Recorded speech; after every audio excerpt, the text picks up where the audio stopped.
Good morning, everyone. Lots going on as usual. Today is Saturday, December 6th, 2025, and X has been fined by the EU and more attacks on free speech. We've got C9 to talk about as well, and I think that it is something that we need to pay attention to because they want to limit speech in such a way where they can claim the high ground. They can say, we are doing what these people want in a democracy. They want us to limit hateful speech. Sorry, it seems like my volume's really, really high and I don't want to be clipping, so I'm trying to fix it. There we go. No, not yet. Sorry, everyone. They want to claim the high ground in order to make us think that they're doing something to help us and to save us. But the reality of the situation is that they're just trying to take control, because if they don't take control of the speech now, they're going to lose full control of the governments, and they don't want to lose the full control that they have right now. And so they're doing everything they can, but everything they're doing seems to waking us up further. So it's very interesting to watch this chess game that they're losing, and we'll see how it all plays out. Maybe we'll see. I'm not sure. Minnesota fraud, $8 million or $8 billion with a B, more than they thought the fraud was going to be. And that's very, very interesting if you ask me. And Ilhan Omar and Tim Walz and all of these other people are actually being investigated, and high-level people are talking about these investigations openly, which is very interesting too. Just confirming that there are investigations and that these things are happening. So that's interesting. Michelle Rempel Garner reads a strongly worded letter, and the letter is in response to an official agency asking to not publish or not put up on your feed or on your Twitter, on your X or whatever it is, parliamentary debate or committees or anything like that, and that belongs to the public, for now anyway.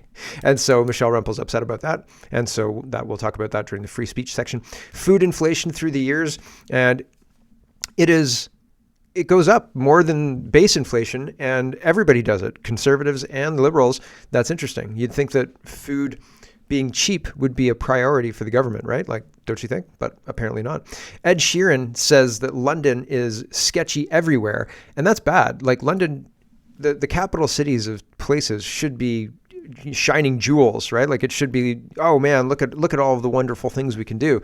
And instead they've turned into, well, not shitholes. I mean, for lack of a better term, my gosh. So it's pretty incredible what's happened, and it's unfortunate.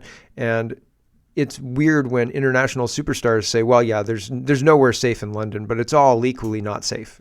Crazy stuff. And that same thing's happening here as well. So there's lots to get to. Let's get to it. First, we've got to talk about the land situation out in BC. And Carolina's highlighting what this Vancouver Sun article says. BC Property Company says it lost a lender and a tenant for a new development after the Cowichan ruling. Talks ended because of uncertainties and risk allocation issues raised by the BC Supreme Court ruling in August.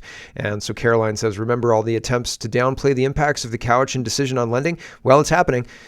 So the company doesn't want to do that. BC Property Company says a lender has pulled out of financing a new build because of the recent Cowichan Tribes ruling that granted Aboriginal title to more than 3 square kilometers in Richmond.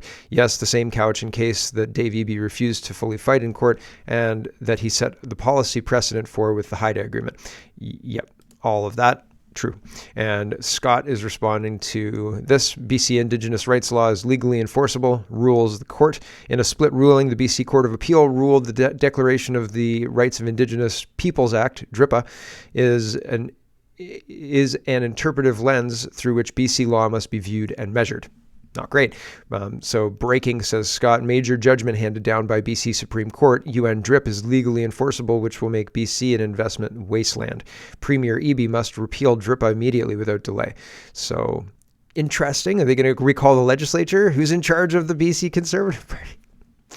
Corey Morgan National Post says Eby advisors believe settlers must atone for Canada's original sin. So there is no original sin. We built the country, and that's the end of it, and that should be the end of the conversation. And we should get to why the people who in charge of our country are destroying the country now. We should start talking about that instead of relitigating what happened 100 years ago or however long ago this all happened. Corey says, Eby's advisors can go F themselves. I owe nobody's great-grandchildren a thing for what somebody else's great-grandfather may or may not have done. Tired of this bullshit. So, people are now starting to fight back a little bit, starting to say, no, we're not going to comply with this nonsense. Maybe, I'm not sure.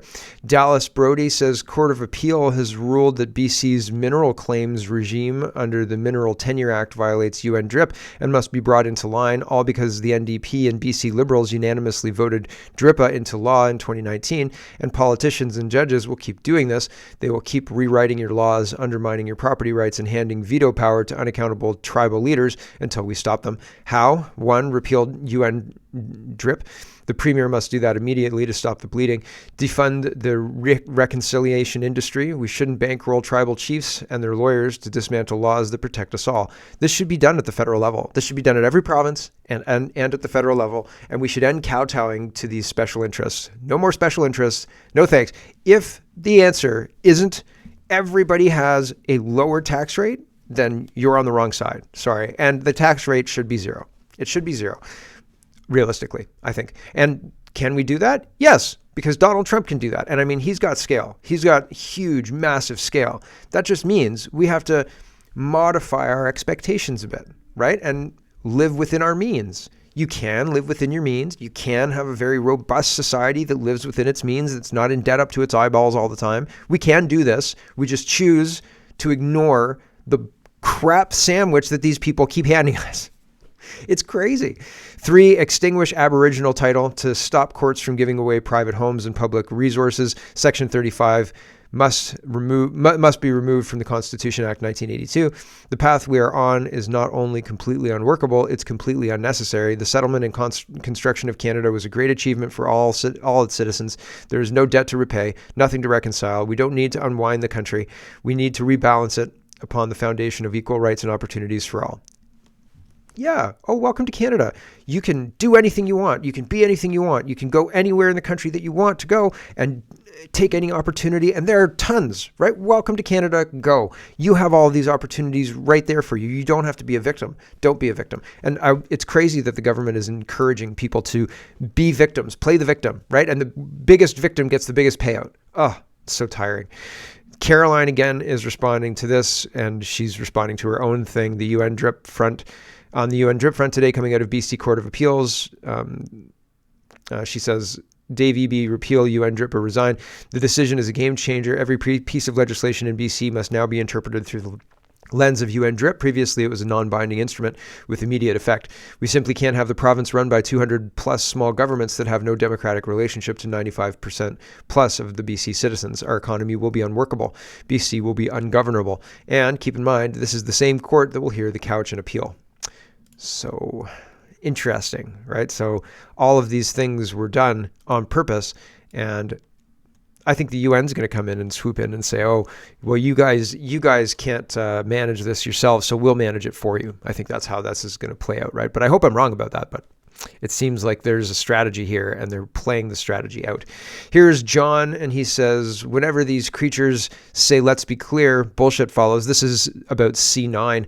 We do not want or need hate speech legislation. It's not a problem for Canadians. The only people who want this are the parliamentary parasites worried that their hatred of the people is being reciprocated and are therefore looking for ways to silence dissent. So Leslie Church, who's an MP, says, let's be clear, Bill C9, the Combating Hate Act, is the anti-hate legislation that communities and law enforcement across Canada are asking for. So they're trying to sell this. This is part of the debates. This is problems coming down the barrel at us. Okay, here we go. Mr. Speaker, when we introduced the Combating Hate Act alongside the Bail and Sentencing Reform Act, we did it to respond directly to what communities across Canada are demanding. They are demanding stronger protections against hate. They are demanding stronger consequences for intimidation. They are demanding stronger tools for law enforcement. And from day one, the Minister of Justice has said clearly that we remain open to constructive improvements on this bill in good faith. But what we will not accept, Mr. Speaker, is bad faith sabotage and delay dressed up as consultation, which is what we are getting from that side of the House. Mr. Speaker, Canadians are not asking for a roadshow. They are asking for results. They are demanding results. I'd like a roadshow. Give me a roadshow. The whole thing is farcical because the Liberals are the ones who keep canceling the committees, and I think they're just going to ram it through. They're going to ram it through without it being examined, and they're going to claim that the Conservatives are being obstructionist, even though they're not. But the whole thing is a terrible bill that will chill free speech in Canada. Here's Aaron Gunn and Andrew Lawton. Aaron Gunn says the Liberal government is trying to take away your right to free speech.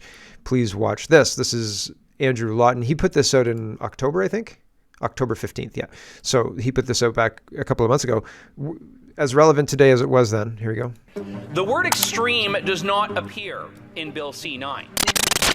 Now, the government is very proud of this bill. The government has had all summer to work on it. They have had, I don't know how many stakeholders, staffers, bureaucrats, lawmakers, and lawyers look over it with every, I imagine, every clause with a fine-tooth comb. Omitting a word, an operative word, a very key word in a very key section of this bill, is no accident. The government is, to use a legal term, willfully lowering the threshold on what constitutes hate, by extension expanding the state's power and lowering the threshold of what can be regarded as free expression in this country. Now, why this is so important to me and to the Canadians who have been speaking out about Bill C-9 to this point, Madam Speaker, is because this government has been, to its credit, very transparent on where it wants to go on free expression. We do not need to look far to see what happens when the threshold for hate is lowered. In the United Kingdom, police are not even rarely knocking on doors and arresting people over mean tweets, because the same desire that we're seeing behind some of the negative and concerning impulses in C-9 is criminalizing hate based on the grounds that words are violence. Censors justify their limitations on freedom of expression by elevating speech to violence. It is not for the state to discern, let alone prosecute, hate that may exist in one's heart. The law is to punish action, and the existing laws already do this. Now, I'd be remiss to not point out that the Liberals only get tough on crime when they're talking about thought criminals. These are the only people that the Liberals want to put behind bars. I do not trust those who caused the problem to solve it. And I think all people who may agree with the motivation behind this bill should be very cautious to hand over this level of power to the Liberals when they have already demonstrated where they want to go. I'll return to another quote by former Chief Justice McLaughlin. We'll leave it there. We'll just leave it there. There's another minute on that. So he makes a great point, and we shouldn't trust these people. They've broken this system, and they're already trying to limit the ability for the public to access recordings of debates and recordings of committee hearings. And Michelle Rempel-Gardner, as I said, reads a strongly worded letter. Here we go. Private, but you have introduced it, so I'm going to briefly provide the Conservative response. It's in a form of a letter to the Minister.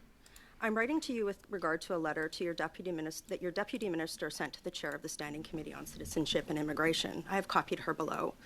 In the letter, your deputy minister makes a troubling accusation and an even more concerning recommendation. First, he made an accusation that gave that negative feedback one of his colleagues received after a committee appearance, which was in no way detailed or substantiated in the letter, was somehow the fault of members of the committee. Second, he implied that public testimony at committee should not be shared. Given the eyebrow-raising nature of this content, I'm affording you the courtesy of assuming that your most senior bureaucrat went rogue and sent the letter to the committee without your knowledge. If that is truly the case, I trust you will enact appropriate disciplinary measures. If you did, in fact, sign off on this letter, allow me to provide you with some feedback that may help you effectively manage the situation. 1, if your officials have experienced criminal behavior, they should report it to the authorities. I condemn any actual harassment or intimidation against any Canadian, and no one should experience criminal harassment or criminal abuse. In fact, I myself have faced criminal harassment for holding your government to account. I am pleased to report I have not allowed it to silence me. Given your government's insistence that Canada's criminal justice system works in favor of the victims, if your officials feel their accusation has risen to the level of criminality, your officials should have no problem reporting this to the police, having them taking it seriously, and seeing the perpetrator brought to swift justice. Godspeed to them. I would also note that it was most recently a Liberal MP who set the bar for harassing behavior in a committee. That was the Status of Women Committee, but I digress. Number 2, recognize that your officials carry your water. Based on the limited information your deputy minister provided in this letter, and the fact that he did not mention the incident had been reported to authorities, I have to assume that the incident he described did not reach the threshold for criminality. The limited, unverified accusations he presented suggested this official was presented with a person who was irritated by the content they provided on your behalf during a committee. If this is the case, perhaps the Prime Minister, who recently told a journalist who was questioning him over a failure that you should look inside yourself, perhaps you should do that as well. We'll leave it there. She continues on and there's another 4 minutes. It's an 8-minute clip, and we listened to 2 minutes there. So, fair play. The reason I wanted to show you that clip is to highlight that the Liberals are asking the Conservatives, through their own strongly worded letters, to stop sharing clips of committee, because the people who are participating in the committee and doing things that the public doesn't like, they don't like the feedback they're getting from the public once the public find out what they're doing. And so instead of changing what they're doing, as they should, they're trying to limit the public's exposure to this so that the public doesn't get so, hateful, quote unquote. And they're going to justify your being hateful when really people are just criticizing policy. And if you put yourself in a public position, if you put yourself in a situation where you run for office, you represent the public, how else is the public supposed to give feedback? Like, these are the public forums. You're putting out announcements. You should expect feedback from the public, right? Like, you signed up for the job, man. Like, Brian Lilly says, I can point to examples of this happening in Canada under the old regime. Facebook especially took down items that the Trudeau government disagreed with. Foreign Policy Canada says, dissenting voices disappearing from your feed, it might not be an accident. No, it's not an accident for sure. Some foreign regimes silence critics through takedowns, legal threats, and intimidation campaigns. Learn their tactics and think before you share. Learn their tactics, or they may be used on you. So yes, the Canadian government is absolutely engaging in this already. Drea is calling out APT News or APTN News or something like that, APTN News. They're giving interviews with the guy who is being aggressive towards Francis Whittison and that group of people. And I think that it's wild that the media is trying to sanitize this and say, the quote is, trust me, they were pushing us to be violent. It's like, I watched Sleeping with the Enemy when I was a child. And it was the 80s. That's what you did. You rented a movie and you just went with it. Sex scenes be damned, right? Everybody sat there and watched it uncomfortably. That's what happened. Anyway, regardless, we watched this movie. And I remember my mom pausing it when the guy beat up, it was Julia Roberts, right? He beat up Julia Roberts. And then he leaves and everybody's like sad. And then he comes back with flowers and he's like, I'm real sorry. Why'd you make me do this to you? Right.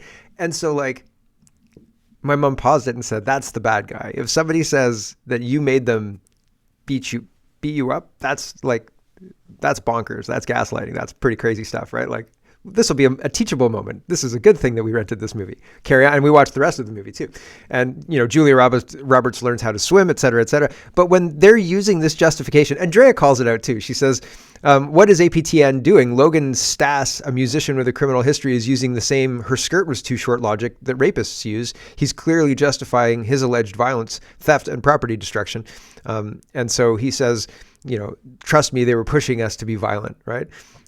Why'd you make me do that to you? Why? I like your face without a black eye, right? Oh, it's terrible that you made me do this. So it's kind of disgusting that our media is engaging in this kind of thing, right? So, wild and crazy. It's amazing what pops into your head. Things that stick with you. Geert, let's talk about free speech. And yeah, we got time. Geert says, nobody elected you. The European Commission says, today we find X for non-compliance with transparency obligations under the DSA. We're holding X accountable for deceptive design of its blue checkmark. I was deceived by the blue checkmark. Yes, it's very checkmarky and much less what I expected it to be. So good for that. What? Did they just put things in a hat and like pull it out and say like, okay, these are the things we're going to find them for? Deceptive design of a blue check mark. You evil, evil company. That's $140 million, please. Lack of transparency of its advertising repository. That's rich coming from the European Union. Like transparency complaints? Come on. Failure to provide access to public data for researchers. So what was happening with X before was that they were harvesting data. It's a public feed. There were other full websites, Knitter, and there were other full websites that just mirrored Twitter's content. And then other things would harvest that data and, I don't know, feed AIs, collate it into something. I have no idea what they were doing with that data, but they were doing something with that data. When it was owned by the Blob, they were doing something with that data. So now that it's not owned by the Blob and they can't do that anymore, they're saying, how dare you cut off our research, right? And really, they just want to feed their AIs. So that's interesting. And here is what Geert says, nobody elected you. You represent no one. You are a totalitarian institution and can't even spell the words freedom of speech. We should not accept the finding of X, but abolish the EU Commission. Yep. That would be good, right? So Pavel Durov, who's the guy who owns Telegram, CEO of Telegram, he says the EU imposes impossible rules so it can punish tech firms that refuse to silently censor free speech. We saw the same in France, a baseless criminal investigation, then intelligence services offering to help with it if Telegram quietly censored speech in Romania and Moldova. Elon Musk says the European Commission offered X an illegal secret deal. If we quietly censored speech without telling anyone, they would not fine us. The other platforms accepted that deal. X did not, right? And so they're moving along. And Ian is responding to Natalie. Natalie says, remember when the EU issued a formal letter to Elon Musk demanding that he censor Donald Trump in their interview during the presidential election? Because I remember Elon didn't censor Trump. So this is really an attack on both Elon and Trump. And Ian says, how is this not considered election interference? The European Union tried to suppress Donald Trump so he wouldn't be elected. The same people, I'll remind you, who keep going on about Russian interference. So they're using the apparatus of the state to intimidate Elon Musk. We're going to fine you. Rah, rah, rah. And Elon was like, okay, well, screw you. I'm going to do what I want to do. And it's in the United States. You have no jurisdiction here. So F off. And now being punished, right? So pretty interesting stuff. And I agree. Why is Doug Ford being applauded for the Reagan ad when we're not supposed to be interfering in the United States elections and they're not supposed to be interfering in ours? And if Russia interferes in ours, that's super duper bad. It's the worst possible thing that could possibly happen. But if we interfere in the American elections, that's just fine. Everybody does that. It's fine. Nobody's worried about it. Just go down and vote in American elections and then fly home. It's fine. Everybody does it. Oh, okay. Weird, right? So seems weird, right? And Brits were flying into the United States to, quote, help with elections, door knocking and stuff. Crazy stuff. Peter Sweden says, and that's okay. Right? Has anybody been arrested? Peter Sweden says the grooming gang scandal was exposed to the world on X. Hundreds of thousands of white girls were taken as sex slaves in Britain. Now the EU has fined X 120 million euros, excuse me, not pounds, because this is where the cover-ups and the media narrative is being exposed. Probably. Yep, they want to silence X. Secretary Marco Rubio says the European Commission's $140 million, 120 euro, $140 million fine isn't just an attack on X, it's an attack on all American tech platforms and the American people by foreign governments. The days of censoring Americans online are over. So Rubio says, no, not happening. Sorry. Maybe the next president will be Rubio. Who knows? He's a tour de force with regards to the Secretary of State position. I remember Hillary Clinton and all of the secretaries of state since Hillary Clinton, and they've all been pretty terrible. And so, I don't know, he's a pretty prominent figure and becoming more prominent, but he's not very media friendly. Vance, they're pushing. We'll see. X-Freeze is responding to the European Commission's fine as well, and they say, regulate every single pixel on the internet, ship every ambitious founder to the US, and then complain Europe has no tech giants. Realize the EU is drifting towards a slow-motion financial crisis, debt up, growth down, introduce cash grab governance, search desperately for new ways to make money without fixing the underlying mess, just simply slap massive digital fines on US tech, pretend it is about safety and not revenue when it's just petty extortion. Call it protecting European citizens while killing European competitiveness. Fine X over 120 million euros for a blue checkmark design as if the tiny icon is the core threat to democracy. Demand transparency from X while running one of the least transparent bureaucracies on earth.